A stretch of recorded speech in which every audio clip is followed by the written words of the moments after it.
Three-storey building in the early hours of this morning. Astronomers are hoping for clear skies early tomorrow morning to view a total lunar eclipse or blood moon.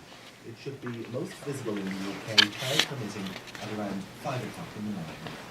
Tonight's weather largely dry with clear spells for most areas, although mist and freezing fog patches may develop across England. Tomorrow will be dry and bright with partly cloudy skies across England with hazy sunshine. BBC News. Never know whether he's going to say the time or not, ever. And to be fair to him, I did tell producer Phil that he should just never make me tea because I was scarred from other people's tea making skills or lack thereof, shall we say. But I'm going to go with a solid 6. A 6 out of 10. Is that alright? It's not bad.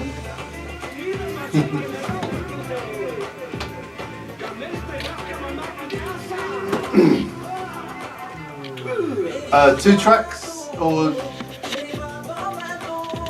So we said then we'll just start, and it really is a conversation. So don't worry about the microphone. It needs to be roughly about that distance. Okay, that's fine.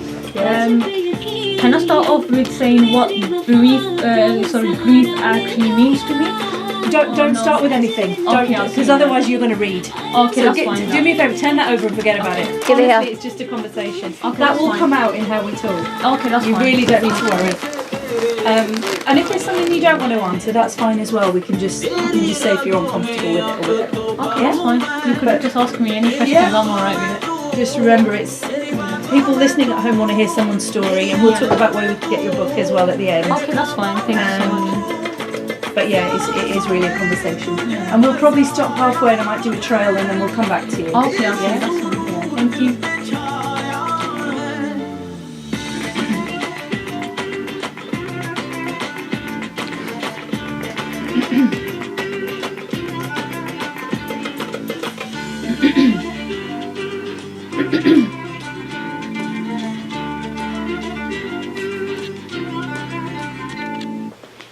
It's 6:08 on Sunday evening. Now, I don't know if you are a fan of the comedian Rob Delaney, but I think he's brilliant and I love the series Catastrophe that he stars in and co-writes. And I've been listening to him this week, or over the last few months really, but I caught him this week talking about the loss of his son, Henry, and speaking so eloquently about it and so openly about it. And if you're a regular listener to this show, you know that I talk about grief. I've talked about my grief. And I also personally think we need to get better at talking about grief and be more open about it. And losing a loved one, obviously, is always difficult, especially, I think, if you're a child. Well, Sonia Ahmed from Luton was 11 years old when her mum passed away, leaving her in the care of her grandmother. Well, 6 years later, her grandmother also passed away. Sonia is now 19 years old and is writing a book about dealing with grief, about her family life and about Pakistani culture. And she joins me in the studio now. Thank you so much for coming in. Thank you so much for having me here. Well, it's great to have you here because I know it's not an easy subject to talk about and you've had a lot to deal with in your young life. But take me back to when you were young. You didn't know how ill your mum was, did you? You didn't realise at first? I actually did not know that she was that ill since that night when she started to basically cry and scream, and I was the first one who ran to her room and said, "What happened, Mom?" And she goes, "Oh, I'm gonna die. I can see my soul." And then my dad came running upstairs and he called the ambulance and they took her. And then a few days later, my dad finds out that she had cancer and they had to. She was going on to stage 4. So they didn't know? No, they didn't know. Had your mum been a bit unwell at home? Had there been any signs? Yeah, she did have swelling on her neck, but the GP did not take that much interest in her, saying, "Oh, it's just a little swelling, it'll go away." Gave her some cream and medicine as well. Later on, she started to just feel really bad and really ill, and from that night my dad called the ambulance. They took her and they kept her in L&D hospital for a month or so, I think, but she was on stage 3 going into stage 4, and she was moved to UCL hospital, and then the UCL hospital said they couldn't hardly do anything because the lymphoma cancer was quite severe, and so then she was there getting treated, and later it was around December time when I was coming back from college. My dad was saying that he never told us from the beginning that she had cancer. He just said, oh, she's very ill. And how old were you at this point? You were I was 11. 11. Yeah. And so, how much do you remember of it? Well, clearly it sounds like you remember quite a lot, but how much do you remember how you felt at the time? I felt really, obviously really upset because it's actually the time for, it's that time of the period where a mother should be with her child and telling her about everything, like Being a mum. being a mum, yeah. And so how soon after that did your mum pass away? So she was admitted in the hospital around October time, and then around December she passed away. That's very fast for anyone, Yeah. for any of the family to take in, let alone, you know, Yeah. for a young girl. What impact did it have on you? It actually it had a really bad impact on me because as I was the oldest, and I didn't understand what I was doing, and I didn't actually take a lot of interest in education as well, and my dad didn't. I think a lot of Asian parents think, oh, as you're the oldest child, you'll cope with it, but they tend to, I think, I won't say, I don't know, neglect you or something, or just, Well, they'll just everyone's leave you. Too busy with their own grief. Yeah, their own grief, yeah. And it was really hard because my grandmother, she's the one who raised us. She's my dad's mum. Your dad's mum, yeah, And so she was around. paralysed from her legs. She was wheelchaired. But she's the one who actually raised us and helped us with a lot of stuff. But before you even got to that, obviously you had Yeah. this situation to deal with, and I don't know how much chance you got at the time to grieve. And by that I mean, because I know obviously coming from a Pakistani background, funerals happen very quickly, don't they, after Yeah. someone's passed away. Was that the case with your mum? No, with my mum, we didn't bury her here because my dad decided to take her to Pakistan because she had her family there. So But that can also be very difficult Yeah. for the family left behind here. yeah, during that time when she passed away in December, it was really bad snow that time, and so what happened? We only when they done their funeral and everything, and they brought the body home to see the face, and then my dad decided to send the body to Pakistan. The body actually reached there 3 days later due to the snow, and then our flights got cancelled, and her burial happened before we even got there. So you didn't even get to So get to we go to didn't get to see her funeral properly as well, how they buried her and everything. So when you got back into the throes of, you know, quote unquote normal life, when you went back to school, did you feel able to talk about it? Did you want to talk about it? I actually didn't want to talk about anything because it was quite upsetting, and also I tried to miss school as well. I made a lot of different excuses to just miss school because of that reason, but I think a lot of teachers did not understand why I was missing school. They thought I was just missing it because You I didn't was know actually, about your mum? no, and I did feel really ill. I was puking up and everything, and I You were actually traumatised? didn't. I actually didn't know what feelings I had. My feelings were all over the place. Did you talk to anyone? No, A friend, a cousin, No. a sister, no, sibling, nothing? no, because I was the oldest and I never had any sisters or anything, older sister or aunt to talk to. So I never hardly spoke to anyone. What about a best friend? No. You just felt like you couldn't talk to No. anyone? No. That must have Because- been so difficult, and you were so isolated. Yeah, because the thing is, also every family has a problem, right? Mm. We never spoke to my mom's side of the family when she got buried and everything. We never spoke to them, and also Because of other issues. And we never spoke to our dad's side of the family. So when my mom was alive, I think, as they say, a woman can build a house and break a house if she wants to.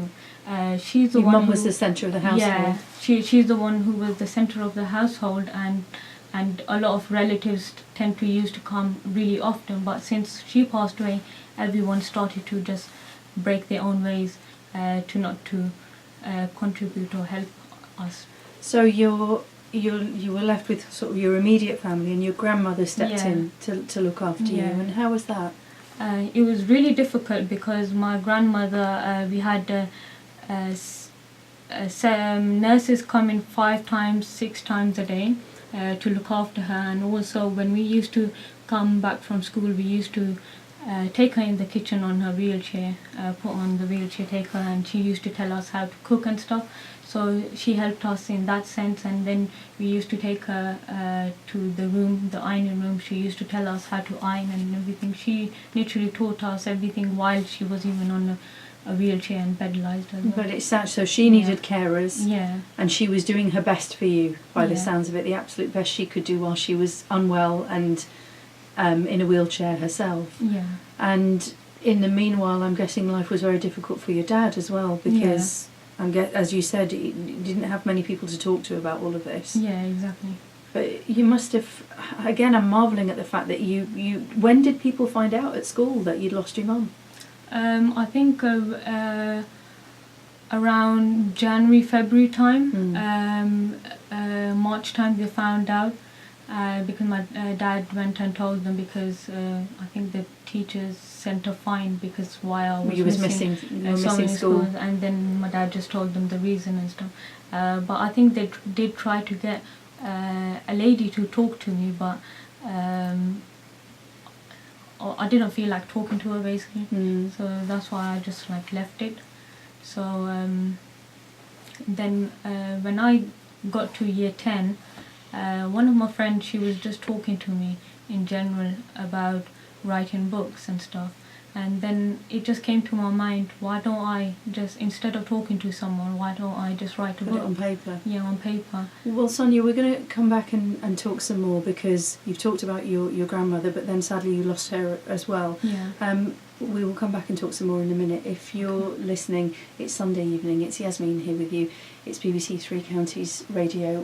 We'll be back very shortly. I, Danny Dyer, 30 times great-grandson of William the Sorry, did Conqueror, you say has got something the to me? I didn't hear with you. an Evening 6:20, and I'm talking to Sonia Ahmed, who lost her mum at when Sonia was 11 years old, leaving her in the care of her grandmother, who herself was disabled. Sonia felt like she didn't have anyone to talk to.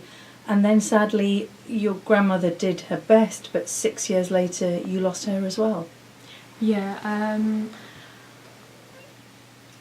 During my mother's time also, my grandmother's youngest son, basically my uncle, ended up going to prison because of doing VAT fraud. And it was really hectic for my grandma at that time as well, because she lost a daughter-in-law who was like her daughter, and lost her son to being sent to prison for 4 years. So she had all of that going on. All of that going on as well, yeah. And then later, as the time just went past, and she just helped us and taught us everything what we needed to do, and how to cook and clean, and how to behave when people come, and how to serve them tea and coffee and everything. And you must have felt that responsibility, because she's Yeah. there teaching you everything, but you're the Yeah. eldest, and Yeah. you have 3 brothers And one sister. and one yeah. sister. So Yeah. did you feel a lot on your shoulders? I wouldn't say a lot on my shoulders. I think my brothers and sisters, they done their little parts as well also. So we all had our own little chores to do as well, and we all had a lot on our shoulders as well, all 5 of us. So yeah. So what happened with your grandmother?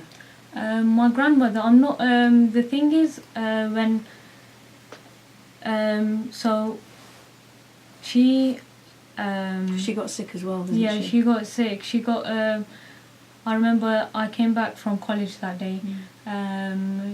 Got my results and stuff. Came back and my dad bought cake as well because I passed my A levels, and my grandma for some reason past 3-4 days before that she was feeling really ill, and she had chest pains and stuff, and then my dad decided to call the ambulance, so he called the ambulance and they took her, and my grandma was saying she wanted me to come along with her, so I went along with her in the ambulance to the hospital, and she was sitting there and she couldn't speak English as much, but she was sitting there trying to explain to the paramedics, oh, this is my granddaughter, I used to look after her when she was little, her mom passed away, this, and she was going on talking about how she raised us, and the paramedic goes, I'm really sorry to hear about your mother, and she goes, now you're going to look after your grandmother. I said, yeah. So we took her to the hospital, and I wasn't sure what the doctor was saying. He was saying, oh, it's 50-50 chance, because she had water on her lungs and stuff, and she had other problems like diabetes and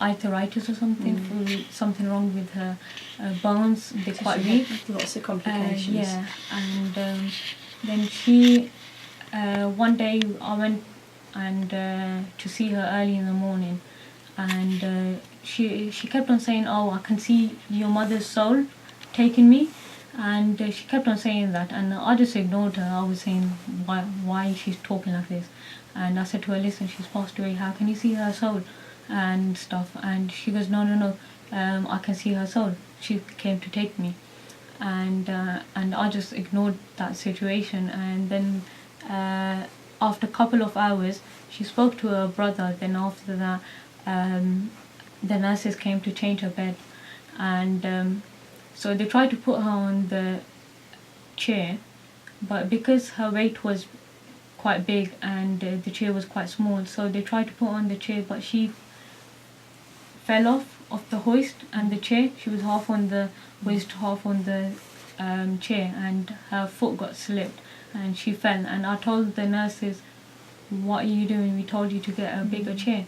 And they just they just ignored me because they said, oh, you're only a teenager, you don't know what you're talking about. And then they tried to pick her up, put her on the bed. Then they tried to lie her down. I said to them, don't lie her down because she has lungs in her water. If it goes through her neck or throat or anything, All of this must have been really difficult. Yeah. I mean, that's an understatement. Traumatic for you to watch. Yeah, it was really. It was really hard, and I was actually crying at that moment as well. I was telling them, don't do that. I know what I'm doing because she looked after us, and we look after her as well, and we know what's right and wrong for her.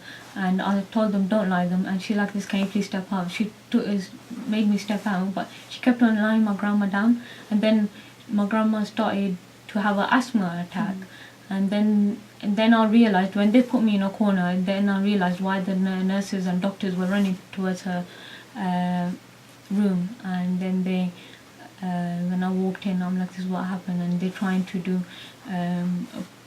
put oxygen and trying to wake her up, but she couldn't wake up. And then I was saying to them, what are you doing, go away. And so I tried to pick her up, and I picked her up, and she did speak once or twice to me. She goes, she goes, oh, pick me up. So I made her sit down, and then the nurses again said to her, lie her down, and the nurses and doctors tried to put her down, and then they put an oxygen mask on her, and then from there she just like passed away, and it was really, really hard and upsetting. And I do remember I did throw a chair across the room with the doctors. I said, what are you doing? So because upset. well, I know what I'm doing. So You've gone through a lot at a young age to lose two people so close to you, and as you said, you decided to write about your grief as a way of getting it out there. Having said yourself as a young child you found it really difficult to talk about, where are you at with that journey now? Would you say to other people that you should talk about grief and that, you know, it's better to share? Yeah, I personally think that everyone should come out and just speak whatever they have in them, because loss is an unnatural, out of order thing and a thing which can't be fixed. And so I personally think that if you have anything in you, you should just go speak to someone. Be able to talk about it. And just let it out. Or take some time out, go on holiday and fresh your mind. Give yourself the space. Yeah, exactly. Sonia, where are you at with your writing your book? Is it finished? It's not finished yet. I just recently started a bit of it, so I'm in the middle of still writing. Well, it's inspiring to see somebody who's still so young talking so openly about it. Thank you so much. Thank you so for much. coming in, and I appreciate you being so open and about your experience. Sonia, thank you. You take Thank care. you so much. Thank you, Sonia Ahmed. There, 19 years old now, who lost her mum at the age of 11, and her grandmother sadly 6 years later. And it's something sadly that comes to us all, and we all experience. And I'm a big one for agreeing with Sonia that the more you can talk about it, the better it is. And if you look up that Rob Delaney interview, he's done a couple this week. He does talk so openly and eloquently about the loss of his son. It's really worth watching. It's Yasmin here with you, BBC Three Counties Radio. It is 28 minutes past 6. Sean's got the latest travel now. For beds, hearts and buns. BBC Three Counties. Sean Moore.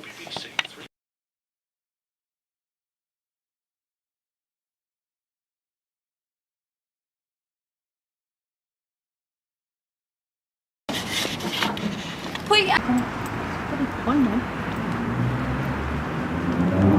Three Counties. BBC. Say cheese! Oh my god, look at your outfit!